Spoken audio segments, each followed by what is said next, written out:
analisaremos um pouco os capítulos 36, 37 e 38 do livro de Gênesis. Praticamente, no capítulo 36, temos a genealogia de Esaú. Esaú era irmão de Jacó e filho de Isaque. E também neto de Abraão. No capítulo 36 é contada sua descendência. Agora no capítulo 37, Jacó, que já era um homem de idade e já tinha os seus filhos crescidos, porém havia José, seu filho de 17 anos, e além desse ainda havia o caçula, Benjamim. Nos primeiros versos do capítulo 37, é dito que José contava a seu pai as coisas más que os seus filhos faziam, e também que Jacó amava mais a José do que a todos os outros filhos, porque era o filho da sua velhice. E os irmãos de José o odiavam por isso. Só ressaltando que, às vezes, em vez de aparecer o nome Jacó na tradução bíblica, aparecerá o nome Israel, pois esse era o seu novo nome que um anjo, nos capítulos anteriores, colocara para ele. Então vemos aqui que José era odiado pelos seus irmãos, mas José não queria o mal de ninguém. Nos próximos versículos, é dito que os irmãos de José estavam no campo trabalhando, e José foi atrás de seus irmãos. A partir do verso 18 é dito: e eles, os irmãos de José, o viram de certa distância, e antes que ele se aproximasse, começaram a conspirar contra ele para matá-lo. Disseram, então, uns aos outros: vejam, lá vem aquele sonhador. Agora é o momento. Vamos matá-lo e jogá-lo numa das cisternas, e diremos que um animal selvagem o devorou. E apenas um dos irmãos ficou contra essa ideia: Rúben. É dito que Rúben pediu aos irmãos para que jogassem José numa das cisternas vazias, sem água, e no verso 22 é dito que o objetivo dele era salvá-lo quando seus irmãos já não estivessem por perto. Então, assim que José chegou, seus irmãos tiraram a sua túnica especial que ele usava, e eles o pegaram e jogaram na cisterna. E naquela época a cisterna estava vazia, não havia água nela. E também é dito agora que os irmãos de José o venderam como escravo para uma caravana que passava. Porém, Rúben já não estava mais no local quando isso sucedera. Nos versículos 29 e 30 está escrito: mais tarde, quando Rúben voltou à cisterna e viu que José não estava na cisterna, ele rasgou as suas roupas. Quando ele voltou a seus irmãos, exclamou: o menino desapareceu, e eu, o que é que eu vou fazer? E então eles pegaram a túnica especial de José, mataram um bode e mergulharam a túnica no sangue. Depois entregaram a Jacó, dizendo que um animal selvagem havia devorado ele. E José, que havia sido vendido como escravo para aqueles mercadores que passavam pelo deserto, foi novamente vendido no Egito para um homem chamado Potifar. Esse era oficial da corte de Faraó e chefe da guarda. E também está escrito que Jacó sofrera por muito tempo a suposta morte de José.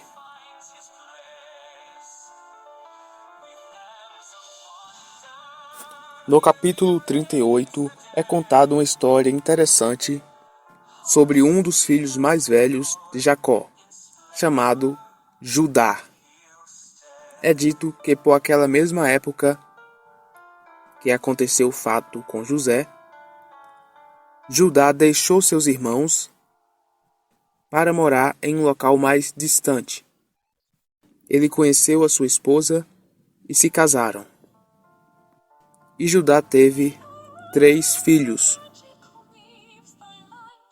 E quando seu filho mais velho já era crescido, Judá tomou uma esposa para ele. Porém, no versículo 7, está dito que ele, o primogênito, o filho mais velho, desagradava a Deus, e por isso Deus o entregou à morte.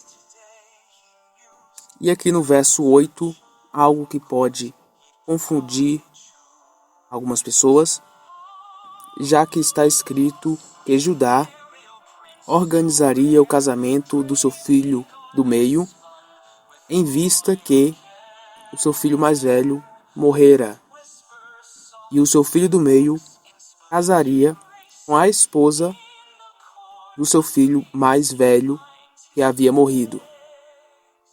E o porquê disso? Naquela época havia o costume de que, se o marido morresse sem deixar filhos, sem deixar descendência, era uma obrigação por lei que o irmão do marido, ou seja, o cunhado da mulher, se casasse com ela. E novamente, se esse morresse também, sem deixar descendência, sem deixar filhos, ela se casaria com outro filho, se houvesse mais algum filho. Isso também se deve pelo fato de que naquela época as mulheres não podiam trabalhar, e já que o marido morrera, quem a sustentaria? E no verso 10, também é dito que o filho do meio de Judá era mau aos olhos de Deus, e Deus também o entregou à morte. No verso 11, Judá disse a Tamar, Tamar é a mulher, sua nora, more como viúva na casa de seu pai, até o meu filho caçula crescer. Porém, Judá não queria que o seu filho caçula se casasse com ela, porque ele dizia para si mesmo: se isso acontecer, de eles se casarem, certamente meu filho caçula também morrerá. Esse era o pensamento de Judá. E nesse meio tempo, a esposa de Judá morreu. Ele guardou um período de luto e depois disso fez uma viagem. Nessa época, o filho caçula de Judá já havia crescido. E Judá demorava-se para entregá-lo a Tamar em casamento. Por isso, sabendo Tamar que Judá havia feito uma pequena viagem, ela também foi até lá, colocou um véu para cobrir o rosto e se disfarçou de prostituta e ficou à beira da estrada. E Judá se encontra com ela, não a reconhece e ele oferece um cabrito em troca de ter relações com ela. Mas como naquele momento Judá já não estava com o cabrito em mãos e sequer com dinheiro, ela queria uma garantia de que ele voltaria lá e a pagaria. E no verso 18 está escrito que, como garantia, ele deu seu anel de selar, seu cordão e seu bastão. Esses objetos, porém, não tinham um valor financeiro, e sim um valor social. Aqueles objetos possuíam autoridade. Podemos dizer que aqueles objetos eram um tipo de RG ou CPF dos dias atuais. E aqui também é dito que ela acabou engravidando. E que depois Judá pediu a um amigo para que viajasse até lá e entregasse o cabrito que havia prometido. Porém, a mulher não estava ali. A partir do verso 24. No entanto, cerca de 3 meses depois, Judá foi informado que Tamar, sua nora, estava grávida. E Judá disse então: tragam ela aqui para que seja queimada e morta, pois pela lei ela estava casada com o filho mais novo de Judá e não poderia engravidar de outra pessoa. E quando ela estava sendo levada para o tribunal, digamos assim, ela pegou aqueles objetos e disse: estou grávida do homem a quem pertencem estes objetos. E todos viram que era de Judá. E aqui todos esquecem o fato e as coisas passam agora a ser como sempre foram, mesmo nós sabendo que é injusto. Judá queria que queimassem a Tamar, e todo o povo concordou de prontidão. Mas quando descobriram que Judá era mais culpado do que ela, aí o povo esqueceu de tudo. E isso é um tanto injusto, já que Judá não foi morto da mesma maneira que ele queria que matassem a mulher, porque Judá era uma figura notória naquela região, o filho de Jacó.